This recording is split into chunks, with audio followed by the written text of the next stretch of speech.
दोस्तों नमस्ते। Late night एक अपडेट दे रहा हूँ दैट इज़ एक फार्मास्यूटिकल कंपनी एंड दुनिया की 6 बड़ी कंपनियों में से एक।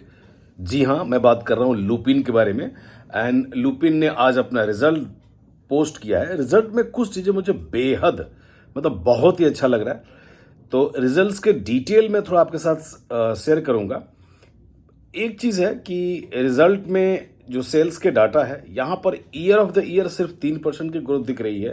क्वार्टरली भी लगभग यहीं पे है। इबीटा का जो मार्जिन है, वो मार्जिन लगभग 13% आ रहा है इस Q3 में। लेकिन अगर इसको हम year of the year growth के तौर पे देखें तो ये मार्जिन मुझे अच्छा लग रहा है। प्रॉफिट बिफोर टैक्स यहाँ भी इस मोर्चे पर भी क्वार्टरली लगभग 17% की ग्रोथ दिख रही है। रिजल्ट्स के इन डाटा के साथ जो सबसे इंपॉर्टेंट बात है ना, वो ये है कि ग्लोबल प्रेजेंस में अगर आप इसके ऑपरेटिंग प्रॉफिट की बात करिए या इसके प्रॉफिट बिफोर सेल्स की बात करेंगे तो वो सारी चीज़ें अच्छी है। जो चीज़ रिजल्ट में मुझे अच्छी लगी है वो है ग्लोबल प्रेजेंस। और ग्लोबल प्रेजेंस में जल्दी से एक डाटा मैं आपके सामने पहले रख देता हूँ कि कंपनी ने जो इनका नॉर्थ अमेरिका का बिजनेस है, यहां पे 14% का ग्रोथ दिखाया है। और पिछले ईयर यहां पर अगर ये ग्रोथ अगर हम इसको year of the year compare करते हैं सो ये ग्रोथ 3% अभी भी डाउन है।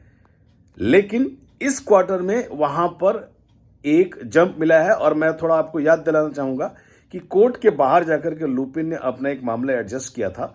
सो अभी year of the year growth आने में हो सकता है अगले क्वार्टर तक फुली प्रॉफिट में आ जाए।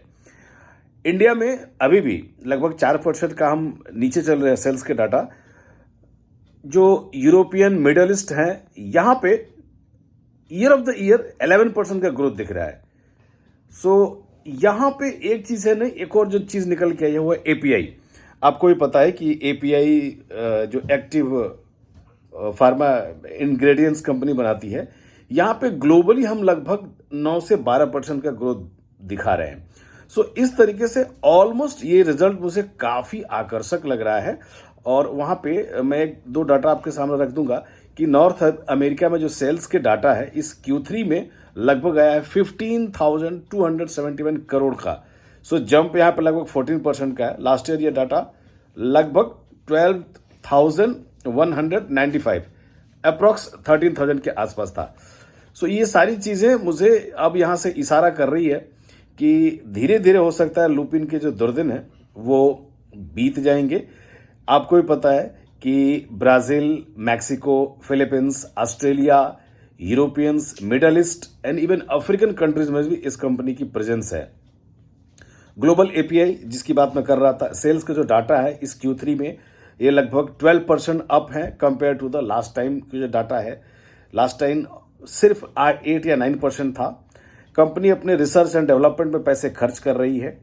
और इसके साथ साथ दो तीन चीज़ें आपको बता दूं कि दुनिया की जितनी भी बड़ी कंपनियां हैं उनमें से लुपिन एक है, ग्लोबल प्रेजेंस है। सो यहाँ पे मुझे लग रहा है कि अब स्टॉक अगर दोबारा 785 के लेवल को क्रॉस करे सो यहाँ पर एक बाई बनता है। Thank you so much for updating and yes, अगर आपने अभी तक मुझे सब्सक्राइब नहीं किया हो कर लो यार, जल्दी से। Bye bye.